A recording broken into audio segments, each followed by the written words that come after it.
নমস্কার বন্ধুরা, প্রিয়াঙ্কা রান্না বান্নায় আরো একটা নতুন এপিসোডে আপনাদের সবাইকে স্বাগত। বন্ধুরা, আজকে আমি আপনাদের দেখাবো ঘরে থাকা সামান্য কিছু উপকরণ দিয়ে কত সহজেই বাড়িতে কুলফি মালাই আইসক্রিম বানানো যায়।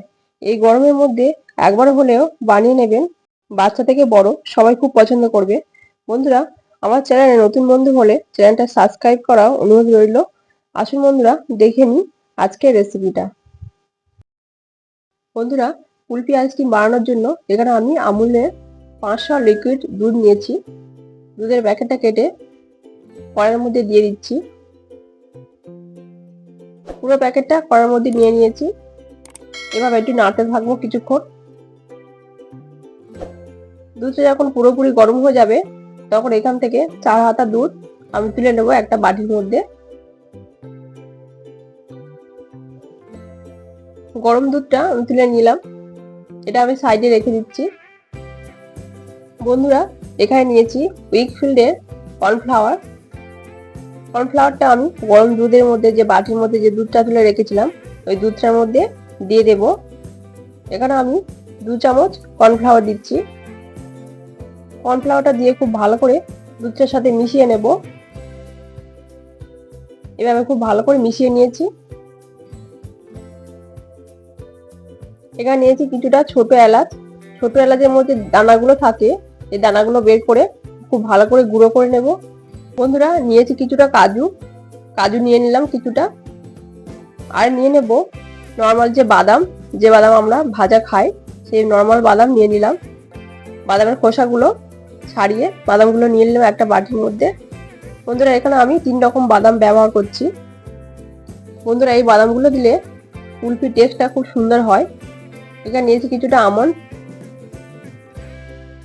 আমন্ড নিয়ে নিয়েছি। এই 3 রকম বাদাম খুব ভালো করে গুঁড়ো করে নেব।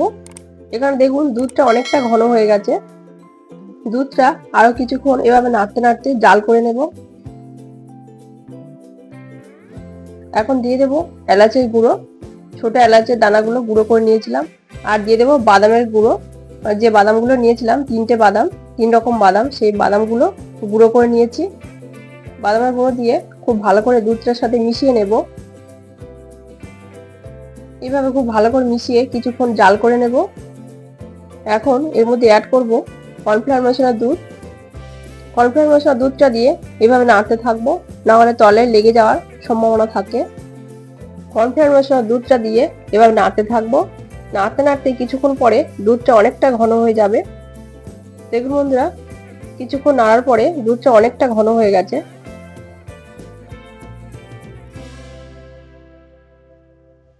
দুধের ঘনত্বটা ঠিক এরকম থাকবে, বেশি ঘন না বেশি পাতলা না। এখানে একটা ফ্রাই প্যান নিয়েছি। এখন দিয়ে দেবো 1 বাটি চিনি। বন্ধুরা, এই চিনিটা ক্যারামেল তৈরি করব। সামান্য একটু জল দিয়ে দেব।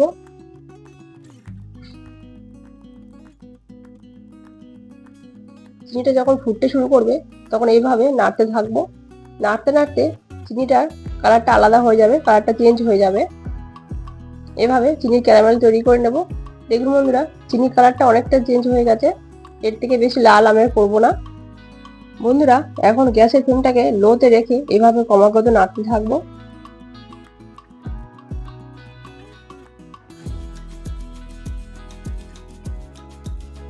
এখন দিয়ে দেব ঘন করে রাখা দুধ। যে দুধটা আমি ঘন করে ফুটিয়ে রেখেছিলাম সেই দুধ এখানে আমি 4 হাতা দিয়ে দিলাম। দিয়ে আবারও নাড়তে থাকবো ক্রমাগত এইভাবে।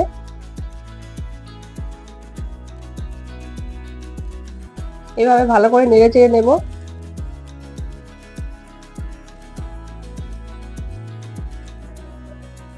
ঘন করে রাখা দুধটা দিয়ে খুব ভালো করে চিনির ক্যারামেলের সাথে মিশিয়ে নেব। ক্যারামেল করে রাখা পুরো দুধটা দিয়ে দিলাম।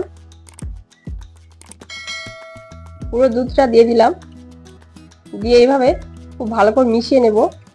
মিশিয়ে আর একটু ঘন করে নেব। আর একটু ফুটিয়ে খুব ভালো করে ঘন করে নেব।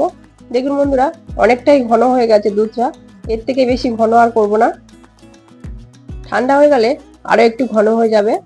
এখন গ্যাসের ফ্লেমটা বন্ধ করে দেব আর 1 ঘন্টা পুরো রেখে ঠান্ডা করে নেব।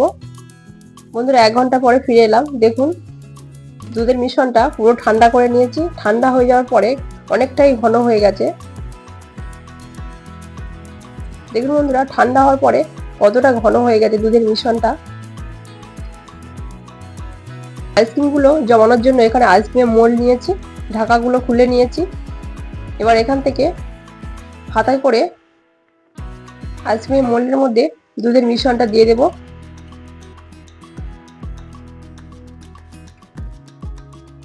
এভাবে সবগুলো মোল্ডের মধ্যে মিশ্রণটা দিয়ে দেব।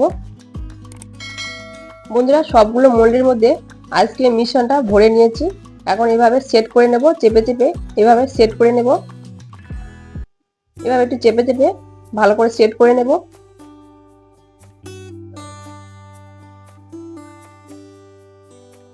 ঢাকাগুলো বন্ধ করে দেব।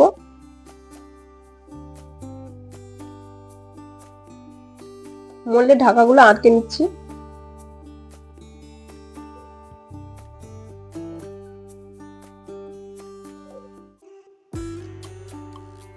বন্ধুরা, এখন ডিপ ফ্রিজে রেখে দেব 8 থেকে 9 ঘন্টা।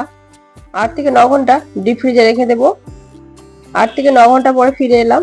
দেখুন আইসক্রিমগুলো খুব ভালো জমে গেছে, খোলা যাচ্ছে না। খুব ভালো আইসক্রিমগুলো জমে গেছে। আরো একটা দেখুন বন্ধুরা, আইসক্রিমটা কত সুন্দর জমেছে। এখন একটা পাত্রের মধ্যে জল নিয়েছি। 2 মিনিট আইসক্রিমটা জলের মধ্যে ডুবিয়ে রাখবো। 2 মিনিট পরে জল থেকে তুলে হাতের মধ্যে এইভাবে চাপ দিয়ে ঘোরালে আইসক্রিমটা বেরিয়ে আসবে। দেখুন বন্ধুরা, আইসক্রিমটা কত সহজেই বেরিয়ে আসছে। আইসক্রিমটা কত সুন্দর হয়েছে দেখুন। এইভাবে আমি সবগুলো আইসক্রিম বের করে নেব। চাপ দিয়ে ঘোরালেই আইসক্রিমটা বেরিয়ে আসবে। দেখুন বন্ধুরা, কত সুন্দর আইসক্রিম হয়েছে। বন্ধুরা, এইভাবে আমি সবগুলো আইসক্রিম বের করে নিয়েছি। দেখুন বন্ধুরা, আইসক্রিমগুলো কত সুন্দর হয়েছে, কত সুন্দর দেখতে হয়েছে।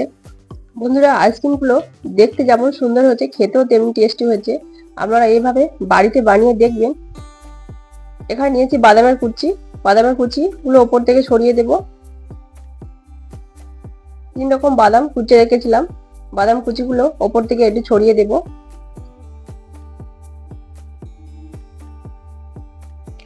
দেখুন বন্ধুরা, বাড়িতে থাকা সামান্য কিছু উপকরণ দিয়ে কত কম খরচে তৈরি হয়ে গেল কুলফি মালাই আইসক্রিম। আপনারা এই গরমের মধ্যে একবার হলেও বানিয়ে দেখবেন। বাচ্চা থেকে বড় সবাই খুব খুশি হবে। বন্ধুরা, এই কুলফি মালাই আইসক্রিম কেমন লাগলো কমেন্ট করে আমাকে জানাবেন।